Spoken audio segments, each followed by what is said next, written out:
Good morning students, lecture 9 class learning video. लगभग हमारा chapter 6 complete होने वाला है और कुछ मेन क्वेश्चंस और 2 थ्योरम्स भी इसमें रह गई हैं। आज हम उसको करेंगे। हम लोग बहुत टाइम से इस क्वेश्चन में इस चैप्टर में पढ़ते हुए आ रहे हैं। The sum of all 3 angles of triangle is 180। ठीक है, आइए इसको प्रूव करते हैं। सबसे पहले मैं थ्योरम का स्टेटमेंट लिखता हूँ। Prove that the sum of all 3 angles of triangle is 180 degree. Triangle के तीनों एंगल का सम कितना होता है? 180। तो सबसे पहले हम एक डायग्राम बनाएंगे। डायग्राम बनाने का 5 होता है। थ्योरम में हर चीज के नंबर मिलते हैं। आपको एक ट्राइंगल दिया हुआ है तो आप हेडिंग में लिखेंगे गिवन।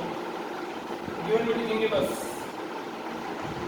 ट्राइंगल एबीसी, ए ट्राइंगल एबीसी। आपको इसके बारे में इसके अलावा कुछ नहीं पता। टू प्रूव, आपको प्रूफ करना है एंगल ए, एंगल बी और एंगल सी तीनों का सम कितना होता है? 180 डिग्री। हेडिंग आएगा कंस्ट्रक्शन। क्या करेंगे? इस ए पॉइंट पर एक लाइन बनाएंगे। उस लाइन का नेचर क्या होगा? वो लाइन इस बीसी के पैरेलल होगी। ठीक है, तो कैसे बनाएंगे? ए पॉइंट पर ऐसे एक लाइन बनाएंगे। लाइन का कोई भी नाम लिख देंगे एमएन। देखिए ये एमएन लाइन इस बीसी के पैरेलल होगी। तो क्या लिखेंगे? Through A draw a line. क्या नाम है इस लाइन का? MN parallel to BC. अब शुरू करेंगे इस क्वेश्चन का प्रूफ। ये देखिए, आधा नंबर फिगर को बनाने का मिलता है, आधा नंबर गिवन का मिलता है, आधा टू प्रूफ का मिलता है, आधा कंस्ट्रक्शन का। कितने नंबर पक्के हो गए? 2। और बाकी 2 नंबर का आता है प्रूफ। तो कितने नंबर की थ्योरम हो गई? 4। ठीक है, कभी कभी आधा नंबर इसका मिल जाता है तो 1.5 नंबर का प्रूफ हो जाता है। अगर थ्योरम 4 नंबर में आती है तो। अगर थ्योरम 3 नंबर में आती है तो फिर कुछ के 1/4 1/4 ऐसे नंबर हो जाते हैं। और पूरे थ्योरम में हर चीज लिखने का नंबर मिलता है। ठीक है, तो फिगर अच्छे से बनानी है, ट्राइंगल बनाना है, ए पॉइंट पर एक पैरेलल लाइन बनानी है जिसका नाम एमएन है और ये बीसी के पैरेलल है।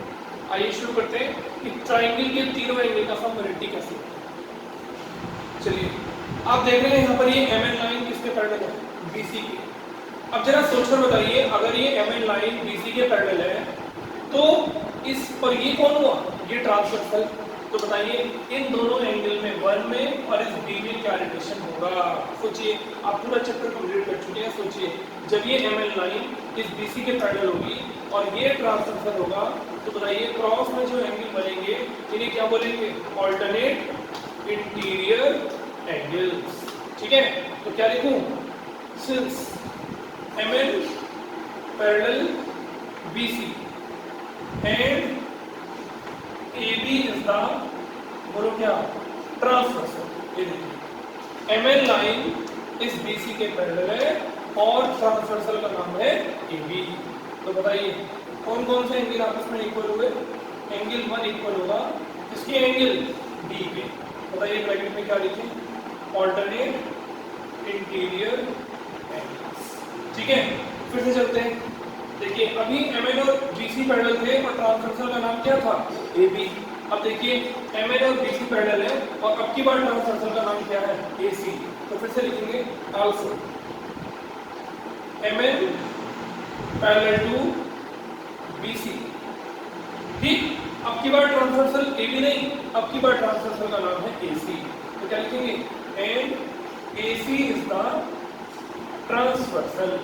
लिखेंगे देयरफॉर। अब बताइए अगर ये ट्रांसवर्सल है और ये दोनों लाइनें पैरेलल है तो इन पैरेलल लाइनों को ये दोनों एंगल टच कर रहे हैं, A2 और इसका नाम है C। तो बताइए एंगल 2 किसके इक्वल होगा? एंगल C के। इसका भी यही रीजन आएगा, ऑल्टरनेट इंटीरियर एंगल्स। ये बात बताइए समझ में आएगी? एमएन लाइन BC के पैरेलल है, AB ट्रांसवर्सल है तो 1 और B ऑल्टरनेट हुए। अब ये ट्रांसवर्सल है तो 2 और C ऑल्टरनेट। ठीक, चलिए अब बताइए एक ही पॉइंट पर जब स्ट्रेट लाइन पर 3 एंगल बनते हैं तो बताइए तीनों का सम क्या होता है? 180। इसका नाम लिखेंगे 1 इसका 2 और बीच वाले पार्ट का नाम लिख देंगे एंगल बी ए सी। क्या लिखूं? नाउ एंगल 1 प्लस एंगल, क्या नाम है इसका बीच वाले नाम का, बी ए सी, और तीसरे का नाम 2, और तीनों का सम 180। ब्रैकेट में लिखेंगे sum of angles at a point on straight line. Sum of the angles at a point on straight line. अगर दो एंगल होते तो मैं लीनियर पेयर लिखता, लेकिन दो से ज्यादा एंगल है तो मैं ऐसे लिखूंगा कि एक ही पॉइंट पर स्ट्रेट लाइन पर जब सब एंगल बनते हैं तो तीनों का सम हमेशा कितनी डिग्री होता है? 180। चलिए ये बात तो आपने लिख दी। अब जरा देखिए बताइए एंगल 1 को आपने किसके इक्वल प्रूफ किया? बी के। तो देखिए 1 की जगह में क्या लिखा? और एंगल बी, बीएसी। बीएसी का पूरा नाम शॉर्टकट में ए लिख दिया। बीएसी को शॉर्टकट में क्या लिख दिया? ए। और बताइए एंगल 2 किसके इक्वल है? सी के। तो बताइए एंगल 2 की जगह क्या लिख दिया? सी। और तीनों का सम क्या लिखा हुआ है? 180। ब्रैकेट में लिखेंगे कि आपने एंगल 1 को एंगल बी लिखा और एंगल 2 को एंगल सी लिखा। वहां से लिखा प्रूव्ड अबव। ये देखिए आप ऊपर ये बात प्रूफ कर चुके हैं कि 1 बी के इक्वल है और 2 सी के इक्वल है। ये बात आप ऊपर प्रूफ कर चुके हैं। अब बताइए जो आपको प्रूफ करना था a plus B plus C 180। देखिए a plus B plus C equals क्या? 180। ये आपका आंसर क्या हो गया? देखिए प्रूफ। 3 नंबर की थ्योरम, 4 नंबर की थ्योरम, कभी कोई कभी कुछ, लेकिन बहुत एग्जाम के अंदर आती है। आप इसका यूज भी इस चैप्टर 6 में कई बार कर चुके हैं। तो जब ट्राइंगल के 3 एंगल का सम 180 कैसे होता है? mn एक लाइन बनानी है a पॉइंट पर bc के पैरेलल। एक बार AB को ट्रांसवर्सल लेना है तो ये दोनों अल्टरनेट हुए, एक बार AC को ट्रांसवर्सल लेना है तो ये दोनों अल्टरनेट हुए। इस तरह से बार बार रिवाइज करके ना एक मैपिंग दिमाग में तैयार हो जाती है और जब लिखने का समय आता है तो बहुत जल्दी पता चलता है। तो आपको ऑलरेडी भी अच्छे से अपने माइंड को समझाना चाहिए कि ये क्वेश्चन ऐसे होगा, ये ऐसे होगा, ये ऐसे, राइट। तो चलिए आगे चलते हैं।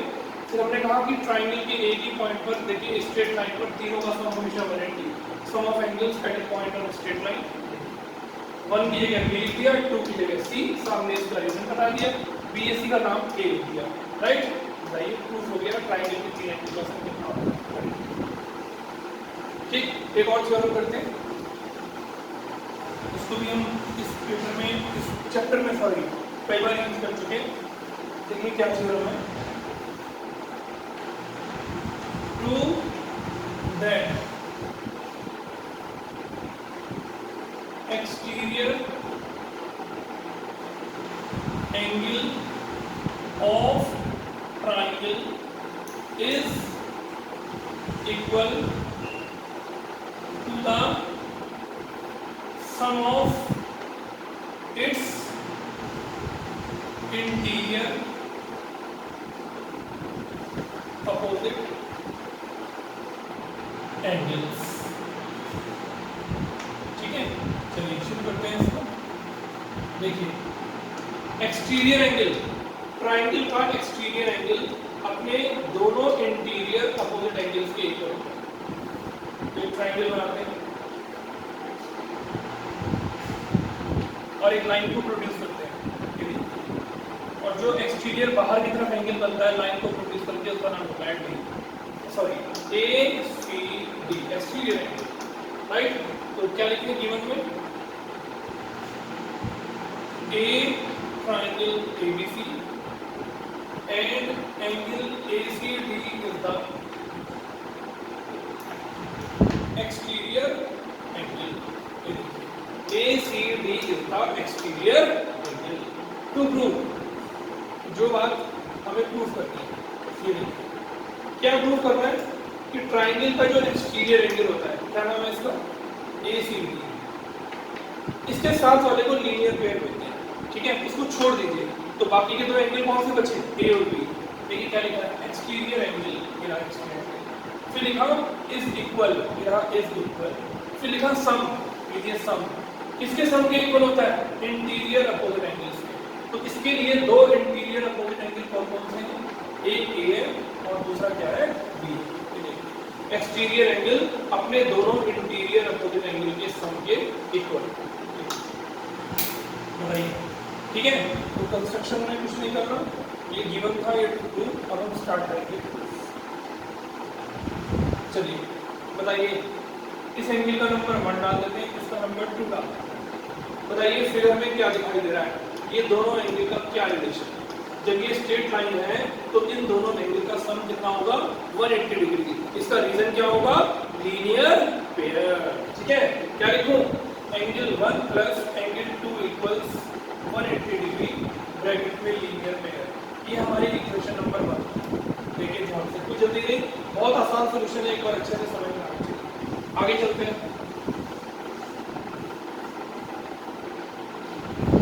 अब लिखेंगे आल्सो इन ट्राइंगल एबीसी। ये देखिए, इस ट्राइंगल एबीसी में जरा तीन एंगल देखिए कौन कौन से नजर आ रहे हैं। एक ए नजर आ रहा है, दूसरा बी नजर आ रहा है, और तीसरा कौन सा एंगल नजर आ रहा है, 2। बताइए इन तीनों का सम 180 क्यों होगा, angle sum property of triangle. कौन सी इक्वेशन हो गई, सेकंड। देखा आपने, इन तीनों का सम 180 डिग्री होगा क्योंकि ट्राइंगल की प्रॉपर्टी एंगल सम प्रॉपर्टी है। इन दोनों का सम इसलिए 180 होगा क्योंकि ये दोनों एंगल लीनियर पेयर है। अब इन दोनों इक्वेशन की क्या खास बात है, दोनों इक्वेशन की राइट हैंड साइड सेम। देखिए इन दोनों का सम भी 180 और इन तीनों का सम भी कितना, 180 डिग्री। तो बताइए जब इन दोनों की इक्वेशन की राइट हैंड साइड सेम है तो ऑटोमेटिकली लेफ्ट हैंड साइड भी क्या होगी, इक्वल, क्योंकि जो आंसर फर्स्ट इक्वेशन का है वही आंसर सेकंड इक्वेशन का है। तो क्या लिखूंगा, फ्रॉम इक्वेशन 1 एंड 2। अब बताइए ये दोनों इक्वेशन क्या कह रही है, तो दोनों की लेफ्ट हैंड साइड इक्वल हो गई, यानी कि एंगल 1 प्लस 2 बताइए किसके इक्वल हो गया, angle A plus angle B plus angle 2 के इक्वल। दोनों इक्वेशन की राइट हैंड साइड सेम है, इसलिए ऑटोमेटिकली लेफ्ट हैंड साइड भी सेम होगी। दोनों की लेफ्ट हैंड साइड को इक्वल होती है, ठीक। और अब बताइए दोनों तरफ कौन सा एंगल कैंसिल हो गया, 2। तो इधर से 1 बच गया, इधर से ए बच गया और इधर से बी बच गया। अब जरा बताइए एंगल 1 का एक्चुअल नेम फिगर में क्या है, ए सी डी। तो एंगल 1 की जगह क्या लिखूंगा, ए सी डी। बताइए किसके इक्वल होगा, ए प्लस बी। कौन है ए और बी, दोनों इंटीरियर अपोजिट एंगल्स। तो ट्राइंगल का एक्सटीरियर एंगल हमेशा अपने अपोजिट एंगल के सम के इक्वल होता है। मान लिया ये 30 डिग्री है और ये 40 डिग्री है, तो 40 प्लस 30 कितना होता है, 70। तो ये एंगल कितने डिग्री का होगा, 70 डिग्री का होगा। मान लिया ये 130 है, ठीक है, मान लिया ये 60 है और मान लिया ये 70 है। तो बताइए 70 प्लस 60 कितना होता है, 130। तो इसका आंसर क्या होगा, एक्सटीरियर का 130। राइट, समझ में आ गया। तो 2 थ्योरम हो गई, एक और थ्योरम अच्छे से करते हैं, क्योंकि एग्जाम में आती है 2 नंबर में आती है, कभी 3 नंबर में आती है। इस थ्योरम को भी अच्छे से करते हैं, ध्यान से सुनिएगा। बहुत आसान तीनों थ्योरम्स हैं, आपको अच्छे से प्रैक्टिस करनी है। जो चीज़ थोड़ी सी मुश्किल दिखाई दे उसकी अच्छे से प्रैक्टिस करिए, वो चीज़ अपने आप इजी बन जाएगी। ठीक है, देखिए क्या लिखते हैं, एक और theorem, show that if 2 lines intersect at one point, then यहाँ से statement, if 2 lines intersect at one point, then show that vertically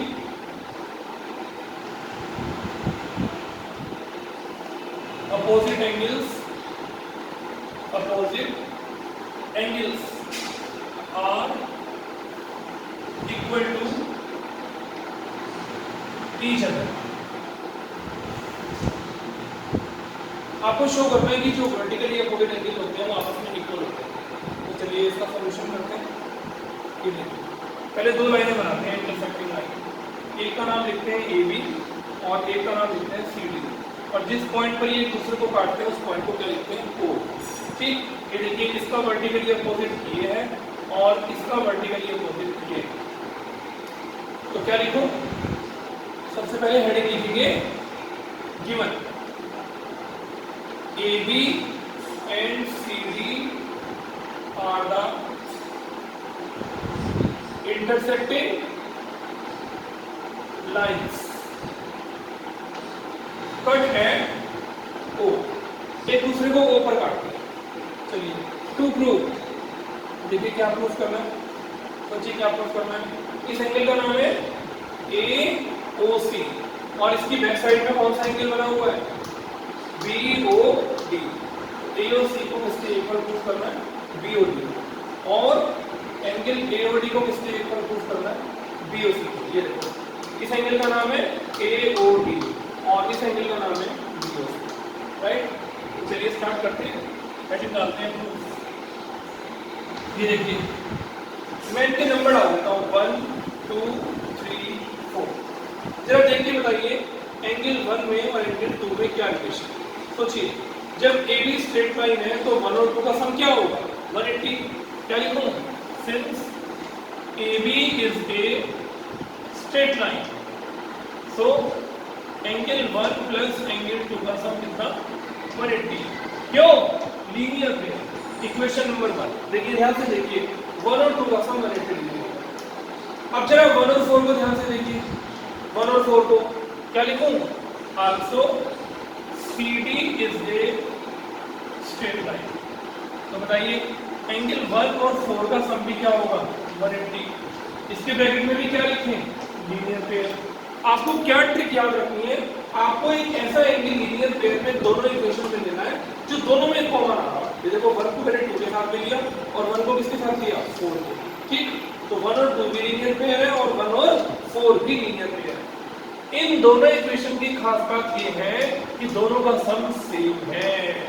इन दोनों का सम भी 180 और इन दोनों का सम भी 180। क्या लिखूं, फ्रॉम इक्वेशन 1 and 2। देखिए जो दोनों की राइट हैंड साइड अगर सेम है तो लेफ्ट हैंड साइड भी क्या होगी, सेम होगी। तो क्या लिखूं, एंगल 1 प्लस एंगल 2 को एंगल 1 प्लस एंगल 4 के इक्वल रख दिया। तो भी देखिए दोनों की राइट हैंड साइड सेम है तो दोनों की लेफ्ट हैंड साइड भी सेम हो गई। आप देख रहे हैं एंगल 1 दोनों तरफ कैंसिल हो गया, तो बताइए 2 किसके इक्वल आ गया, 4 के। ये देखिए 2 4 के इक्वल आ गया। जरा 2 का नाम बताइए क्या है, एंगल 2 का नाम है BOC। तो एंगल 2 की जगह मैं इसका एक्चुअल नेम लिख दूंगा BOC और 4 का एक्चुअल नेम क्या है, एंगल AOD। एंगल AOD जरा देखना, जो आपको प्रूफ करना था BOC और AOD, देखो प्रूव हो गया कि नहीं हो गया, यहाँ लिख देंगे प्रूव। अब क्या लिखूंगा, सिमिलरली। सिमिलरली बताइए, जैसे आपने BOC को AOD के इक्वल प्रूफ किया ऐसे ही दूसरा एंगल प्रूव हो जाएगा। कौन सा, एंगल AOC इसके इक्वल प्रूव हो जाएगा, बोलिए किसके, एंगल BOD। ये तो 3 थ्योरम आपने आज पढ़ी। ट्रायंगल के तीनों एंगल का सम 180 होता है, एक्सटीरियर एंगल अपने दोनों अपोजिट एंगल के इक्वल होता है, और 2 लाइंस अगर एक दूसरे को इंटरसेक्ट करती है तो वर्टिकली अपोजिट एंगल्स आपस में कैसे होते हैं, इक्वल। ठीक है, तो आज ये 3 थ्योरम आप कंप्लीट करिए अच्छे से। अब हम इस चैप्टर में बचे हुए कुछ 2-3 बड़े और इम्पोर्टेंट क्वेश्चंस हैं, नेक्स्ट वीडियो में आप इसको कंप्लीट कराएंगे। कल ही हम इसको कंप्लीट करेंगे। इतने आप इन दोनों थ्योरम्स को जो आज हमने करी है इसको कंप्लीट कर लीजिए, जिससे आप चैप्टर में एकदम अपडेट हो जाए। ठीक है, thank you very much, God bless.